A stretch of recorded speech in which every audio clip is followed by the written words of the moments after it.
Alléluia. Gloire à Jésus-Christ de Nazareth.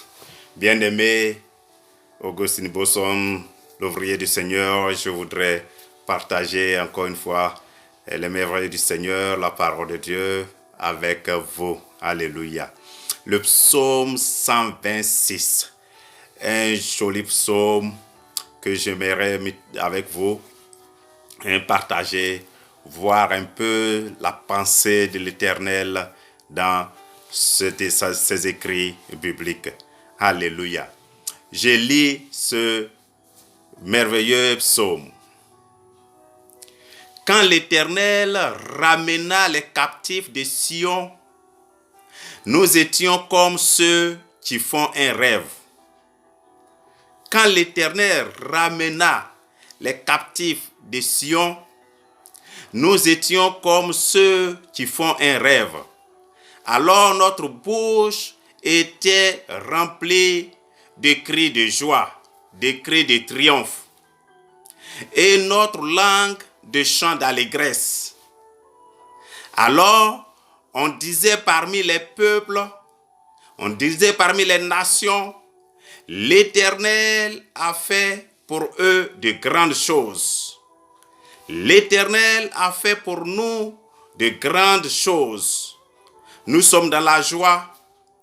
Éternel, ramène nos captifs comme des ruisseaux dans le Midi, comme des torrents dans le Midi. Le Midi, c'est le Negev, c'est le sud d'Israël. Ceux qui sèment avec larmes moissonneront avec chant d'allégresse, avec chant de triomphe. Celui qui marche en pleurant, quand il porte la sémence, revient avec allégresse, revient avec triomphe quand il porte ses gerbes. Aujourd'hui, bien-aimés, c'est ce merveilleux psaume, ce joli psaume que j'aimerais partager avec vous. Salut aux frères, Anne Denis depuis Abidjan, que Dieu te bénisse, alléluia. Aujourd'hui, la sémence spirituelle et la moisson spirituelle. La semence spirituelle et la moisson spirituelle, c'est le titre que je donne à ce merveilleux psaume 126 de la Bible. Alléluia. Lorsque nous lisons ce texte, nous pouvons le diviser en 3 parties. C'est vraiment une étude assez intéressante pour nous tous aujourd'hui. Vous qui me suivez, c'est un psaume qu'on peut diviser en 3 parties. Les trois premiers versets, verset 1 au verset 3, c'est le témoignage de restauration. Et le verset 4, c'est la prière pour la richesse et le bien-être du peuple. Et les 2 derniers versets, le verset 5 et le verset 6, c'est la sagesse de la justice. Ce que moi j'appelle, ce qu'on peut appeler la sémence spirituelle et la récolte spirituelle. Alléluia. Je reviendrai pas à pas sur ces 3 parties. C'est un court psaume, seulement 6 versets, mais 6 versets assez intéressants, 6 versets assez importants pour nous aujourd'hui. Alléluia. Et donc, le titre, la semence spirituelle et la récolte ou la moisson spirituelle. Le verset 1 et le verset 1 déjà nous indique le retour de la captivité, probablement la captivité babylonienne. Le retour de la captivité des enfants d'Israël, de l'exil, l'exil babylonien, la captivité babylonienne. Il dit ceci, merveilleux verset, il dit ceci: quand l'Éternel ramena les captifs de Sion, nous étions comme ceux qui font un rêve. Bien-aimé, une expérience inattendue va t'arriver, tu verras que ce sera comme si tu étais dans un rêve. Alléluia.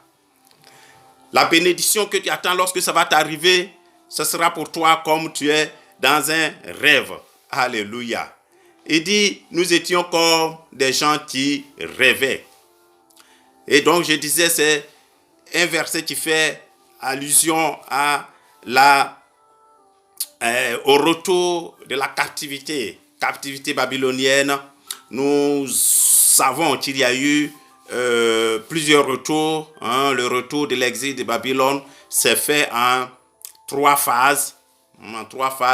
Il y a eu d'abord la phase sous Zorobabel, qui se situe autour de l'année 538 avant Jésus-Christ de Nazareth. Quand nous lisons Esdras 1 jusqu'à 6, nous voyons cela. Et le deuxième retour, la deuxième phase, c'est sous Esdras même, autour de l'année 458 avant Jésus-Christ. Et le troisième retour qui va avoir lieu sous Néhémie, autour de l'année 445 avant Jésus. Alléluia. Mais ici, dans ce psaume que je viens de lire, 126, il s'agit probablement de la phase 1, c'est-à-dire le retour sous Zorobabel en 538 avant Jésus-Christ. Alléluia. Et le verset 1 dit, quand l'Éternel ramena les captifs de Sion, nous étions comme ceux qui font un rêve. Parfois, dans notre vie, il nous arrive de faire des expériences inattendues qui ressemblent plus à un rêve qu'à une réalité. Et c'est ce que je souhaite pour toi, bien-aimé, toi qui m'écoutes, toi qui suis cette vidéo, que cette année, une expérience inattendue, joyeuse, t'arrive et que cela ressemble pour toi à un rêve et non à une réalité, tellement c'est bien et inattendu. Alléluia. C'est ce que vivent les enfants d'Israël dans ce texte de Psaume 26. Alléluia. Et c'est ce que Dieu va faire dans ta vie cette année. Une expérience inattendue, une expérience heureuse, joyeuse va t'arriver dans le domaine que tu exerces, dans ce que tu attends depuis longtemps. Pendant que je parle, je prie pour toi, tu m'écoutes, toi qui me suis, que cette expérience-là t'arrive cette année et que cela paraît pour toi comme si tu rêvais. Alléluia. Parce que tu ne t'y attendais pas. Alléluia. Bien-aimé, c'est cela. Ce sera comme un rêve et cela te donnera l'occasion de témoigner comme les enfants d'Israël l'ont fait ici dans ce texte en disant, l'Éternel a fait pour nous de grandes choses. Toi aussi, tu auras l'occasion de dire cette année, l'Éternel a fait pour moi de grandes choses. L'Éternel a fait ce que j'attendais depuis longtemps. L'Éternel a ouvert les portes pour moi. L'Éternel m'a béni. C'est ce que tu vas dire en cette année, toi qui écoutes ce message. Alléluia. Et non seulement toi, tu vas rendre témoignage, mais les gens d'à côté, les voisins, ceux même qui t'aiment ou qui ne t'aiment pas, ils vont aussi rendre témoignage. Car ici, dans ce texte, nous voyons que les nations d'à côté, les nations voisines d'Israël aussi rendaient témoignage. Ils disaient, alors les nations disaient, l'Éternel a fait de grandes choses pour eux. L'Éternel a fait pour eux de grandes choses. Ce sont les nations environnantes qui reconnaissent que Dieu les a bénis. Dieu fera en sorte aussi que les nations, que les gens, les voisins, l'entourage, ils reconnaîtront que toi, Dieu t'a béni au nom de Jésus. Alléluia. C'est aujourd'hui ce message-là que je partage avec toi. Alléluia. Donc les 2 premiers versets, les 3 premiers versets, le témoignage de restauration. Le témoignage de restauration d'une nation.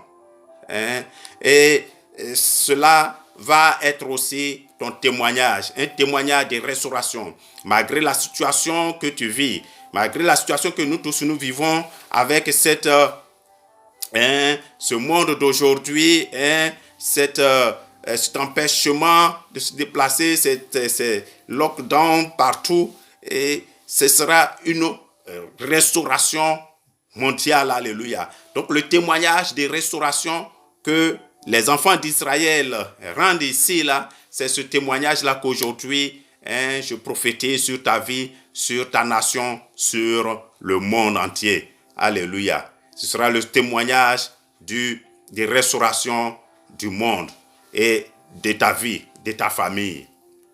Amen. Donc, nous avons ces trois premiers versets. Et ensuite, nous voyons le quatrième verset. Le quatrième verset qui dit « Éternel, ramène nos captifs comme des ruisseaux dans le Midi, comme des torrents dans le Midi. » Alléluia. Le Midi, c'est le sud, c'est la partie sud du pays d'Israël, ce qu'on appelle le Negev. Le Negev, c'est la partie sèche, difficile à cultiver. Il a fallu la dextérité des sionistes, en tête Ben Gurion, qui originait aussi de cette partie du pays, qui ont vraiment dompté la nature là-bas et créé des champs cultivés là-bas pour que le peuple puisse s'installer et vivre là-bas. Et donc, ici, le psalmiste dit, ramène nos captifs comme des ruisseaux dans le Midi, comme des torrents dans le sud d'Israël. C'est une prière pour la richesse et le bien-être du peuple. Une prière de restauration pour le plus grand bonheur de la nation. Aujourd'hui, pour nous, c'est la prière de restauration du monde, la prière de restauration de l'Église en général, et surtout de ton Église, toi qui m'écoutes, et surtout aussi la restauration dans ta vie, toi qui m'écoutes. Alléluia. On dira, ô Seigneur, ramène nos libertés, ramène notre liberté telle qu'elle était avant. Nous sommes dans une situation compliquée, situation de blocage. Aujourd'hui, Seigneur, ramène notre liberté en éradiquant totalement cette pandémie de la planète Terre. Alléluia. En éradiquant totalement, Seigneur, cette pandémie, cette maladie de nos nations, de nos sociétés, et que nous retrouvons notre liberté. Nous ne voulons pas conserver cette nouvelle culture de distanciation sociale où on se méfie de l'autre, où on se loigne de l'autre. La vie est communautaire. Nous voulons vivre comme nous vivons avant, ensemble. Alléluia. Il n'est pas question de mettre les distances. Alléluia. Donc, c'est la restauration, la prière de la restauration que nous faisons. Prière de restauration pour le monde entier. La prière de restauration pour toi, pour ta famille. Alléluia. Que cela soit au nom de Jésus-Christ de Nazareth. C'est ça, c'était le verset 4. Et donc, nous venons sur le verset 5 et 6. Le verset 5 et 6, wunderbar, wonderful, merveilleux, alléluia. C'est ce que j'appelle la semence spirituelle et la moisson spirituelle. Alléluia. Donc, dans un premier temps, nous allons voir semence spirituelle, ce qu'on peut appeler aussi les bénédictions de la semence spirituelle. Il dit ceci, le psalmiste écrit ceci: heureux, vous qui partout s'aimez le long des eaux et qui laissez sans entrave le pied du bœuf et de l'âne. Le bœuf et l'âne sont des animaux d'aide aux travaux champêtres. Et donc, c'est l'activité champêtre, s'aimer le long des cours d'eau, s'aimer dans des endroits où c'est productif, c'est fertile, où c'est humide. Alléluia. Donc, heureux, vous qui partout s'aimez le long des eaux et qui laissez sans entrave le pied le pied du bœuf et de l'âne. Alléluia. Alléluia. Donc ça, c'est semence spirituelle, le verset, Ésaïe 32, verset 20. Lorsque nous sémons, nous récoltons. Alléluia. Et dans la Bible, je vais vous donner ici plusieurs versets qui font référence à sémence. Référence à sémence. De quelle sémence il s'agit? Alléluia. Nous lisons aussi dans Osée, on voit ça dans Osée 10, verset 12. Il est écrit, s'aimer la justice, s'aimer selon la justice, moissonner selon la miséricorde.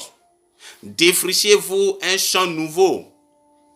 Il est temps de chercher l'Éternel, jusqu'à ce qu'il revienne, jusqu'à ce qu'il vienne et répandre pour vous la justice. Alléluia. Bien-aimés, toutefois que nous cherchons la face de l'Éternel, la face de notre Dieu, dans l'étude de la parole de Dieu, l'étude de la Bible, dans le jeûne, dans la prière, la méditation de sa parole, nous cherchons la face de Dieu, nous sémons. Alléluia. Nous sémons de la sorte. Et le Seigneur, qui voit nos efforts, nous récompensera. Cette image de sémence et moisson et récolte est vraiment partout dans la Bible, aussi bien dans l'Ancien Testament que dans le Nouveau Testament. Pourquoi? Parce que le peuple d'abord était un peuple paysan, cultivateur, alléluia, donc travailleur de la terre, et Jésus-Christ utilisait les images de l'environnement pour parler, mais qui ont un sens. Et même aujourd'hui, actuel, dans nos sociétés, tout ce que nous faisons, nous sémons. Lorsque nous mettons les enfants au monde, que nous les envoyons à l'école primaire, que les enfants qui font les exercices, qui étudient, qui lisent, ils sèment pour l'avenir. Ce sont des semences. Et donc, tout ce que nous sémons, nous récoltons. Luc 8, verset 5 nous dit, un semeur sortit pour sémer sa semence. Comme il semait, une partie de la semence tomba le long du chemin. Elle fut foulée aux pieds et les oiseaux du ciel la mangèrent. De quelle semence il s'agit? C'est l'image de quelqu'un qui part avec l'évangile du Seigneur pour s'aimer dans le cœur des humains. La semence ici en question, c'est la parole de l'Éternel, c'est l'évangile de Jésus. Et le semeur, c'est toi et c'est moi, bien-aimés. Nous devons s'aimer la parole de Dieu pour que nous moissonnons. Pour que nous moissonnons. Et dit, celui qui sème pour sa chair moissonnera de la chair la corruption. Mais celui qui sème pour l'esprit moissonnera de l'esprit la vie éternelle.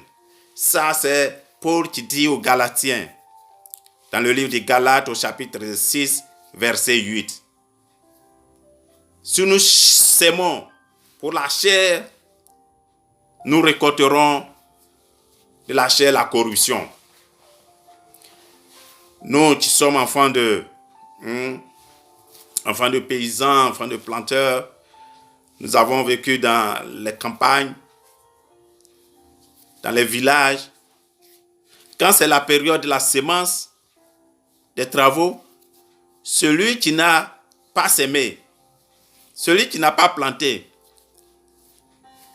pendant la période de la récolte, il ne récoltera rien. et ne récolte pas. Alléluia. L'on récolte ce qu'il a semé.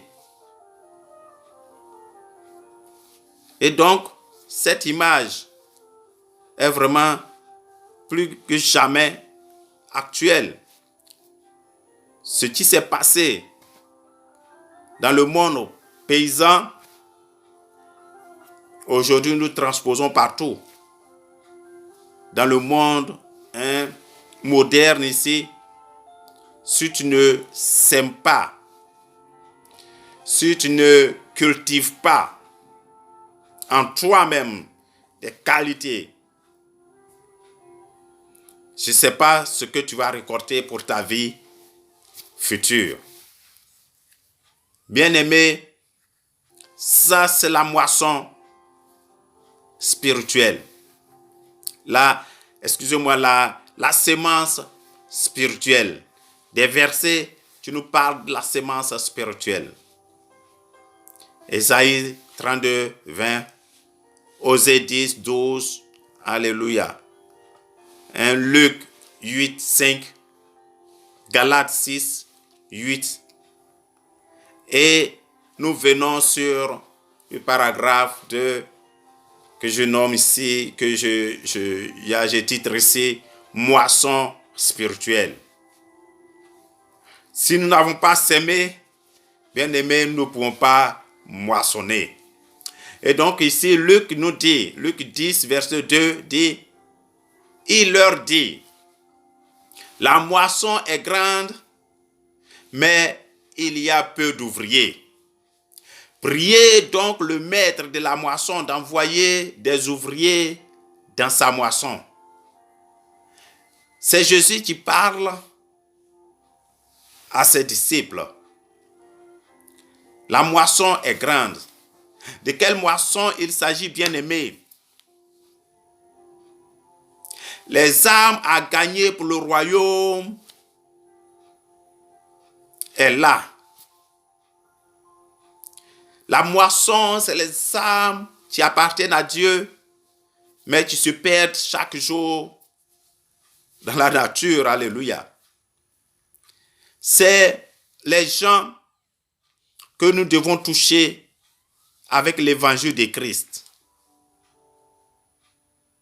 Donc les moissonneurs, les ouvriers que Dieu attend, c'est toi et moi. C'est nous. Pouvons-nous s'aimer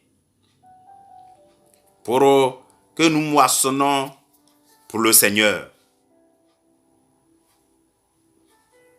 Il y a toujours, en tout lieu, partout, dans n'importe quelle société dans laquelle nous nous trouvons, il y a la moisson. Il y a la moisson. C'est les moissonneurs dont on a besoin. Beaucoup de monde, des parties du monde qui jusque-là n'ont peut-être pas la possibilité, comme toi et moi, d'avoir accès facilement à l'évangile, à l'église, à des salles, à des réunions de prière, qui ne peuvent pas le faire comme nous. La moisson est grande, mais les moissonneurs sont très peu nombreux. Les ouvriers sont peu. Alléluia. Bien-aimé, ici, dit, Jean nous dit dans Jean 4, verset 35, ne dites-vous pas qu'il y a encore 4 mois jusqu'à la moisson? C'est Jésus qui interroge ses disciples. Ne dites-vous pas qu'il y a encore 4 mois jusqu'à la moisson? Voici, je vous le dis, levez les yeux et regardez les champs qui déjà blanchissent pour la moisson. Les champs sont déjà prêts pour la moisson. Ne dites pas qu'il reste encore 4 mois. Oui, dans le temps d'Israël, dans l'Israël ancien, les semences commençaient peut-être au mois de novembre et la moisson peut-être jusqu'à mi-avril, fin mars, mi-avril, la moisson commence. Et là, je crois que Jésus est ici au mois de décembre, janvier, fin décembre, début janvier avec ses disciples et qui disent, vous dites qu'il reste encore 4 mois pour la moisson. Mais la moisson est là. De quelle moisson Jésus-Christ parle? Des âmes. Des âmes pour le royaume. Ça tenait tellement à cœur à notre Seigneur de voir les gens se perdre et qu'il utilisait les images de la société dans laquelle il vivait. Et il sait que la moisson, les périodes de moisson étaient très importantes pour le peuple. Les périodes de semences étaient très, très importantes pour les peuples à son temps. Et donc, aussi bien la moisson des céréales, du mil, du sorgho, du maïs, de tout cela, sont importantes pour vous. C'est de cette même manière la moisson pour les âmes est importante pour moi aussi. C'est ce qu'il veut nous faire savoir ici. Dans le même chapitre de Jean 4, verset 36, il dit ceci, « Celui qui moissonne reçoit un salaire et amasse des fruits pour la vie éternelle, afin que celui qui sème et celui qui moissonne se réjouissent ensemble. » Sémons. La moisson est au Seigneur. La moisson revient à notre Dieu. Mais nous allons nous réjouir parce que nous avons sémé. Et sa bénédiction, la récompense qui viendra sur nous, nous nous réjouirons dans le Seigneur de nous avoir bénis parce que nous avons moissonné, nous avons sémé. Alléluia. Galates 6, verset 9 dit, c'est Paul qui écrit, « Ne nous lassons pas de faire le bien, car nous moissonnerons au temps convenable si nous ne nous relâchons pas. » Ne nous arrêtons pas. Ne nous arrêtons pas d'annoncer autour de nous l'évangile de Christ. N'arrête pas de faire le bien, car au temps convenable, bien-aimé, tu moissonneras. Tu moissonneras. Alléluia. S'il y a un temps pour la sémence, il y a un temps pour la moisson. Donc, tout bien que tu fais, tu moissonneras. Tu seras récompensé. Tout mal aussi que tu fais, tu seras aussi récompensé. Car celui qui ne sème pas, il ne récolte pas. Celui qui sème, tu sèmes bien, tu récoltes bien. En conclusion, bien-aimés, pour ces 6 versets du psaume 126, nous voyons ainsi que Jésus-Christ a utilisé le fait qu'ils étaient entourés, lui et ses disciples étaient entourés des champs de céréales en attente d'être récoltés, d'être moissonnés, pour leur montrer combien il était urgent pour lui d'atteindre les perdus qui sont symbolisés ici par la récolte, la moisson. Donc, tout au long de ce message, quand on parle de moisson, c'est vraiment, il s'agit des perdus, des gens qui, pour eux,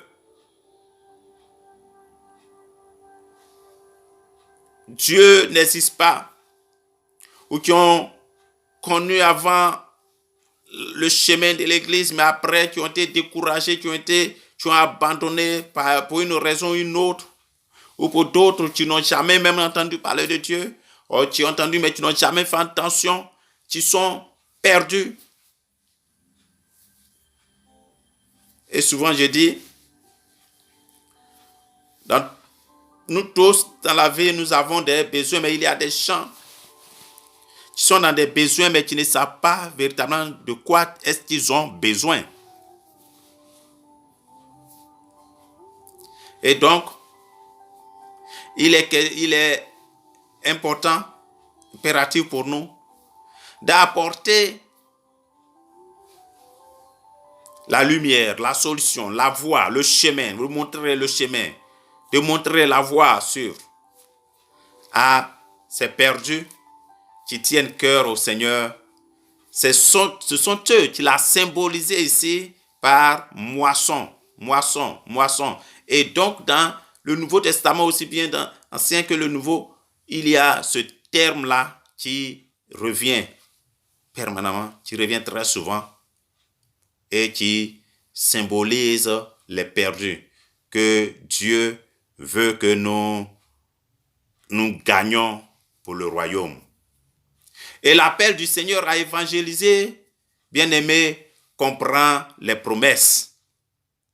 Les promesses de récompense, un fruit qui apporte la joie éternelle. Oui, lorsque tu te mettras à intercéder pour les perdus, à prier pour les perdus, à évangéliser, à annoncer la parole de Dieu autour de toi, c'est ce que j'appelle la sémence spirituelle. Et que le Seigneur, Dieu, qui voit toutes choses, qui sait toutes choses, va te bénir, va te récompenser.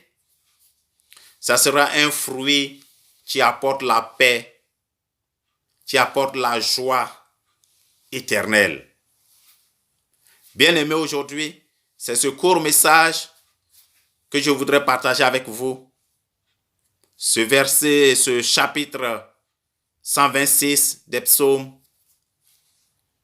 qui nous parle vraiment de la sémence spirituelle et de la récolte spirituelle. Du retour d'exil des enfants d'Israël qui paraissait pour eux comme un rêve. Et c'est ce qui va se passer pour toi aussi en cette année.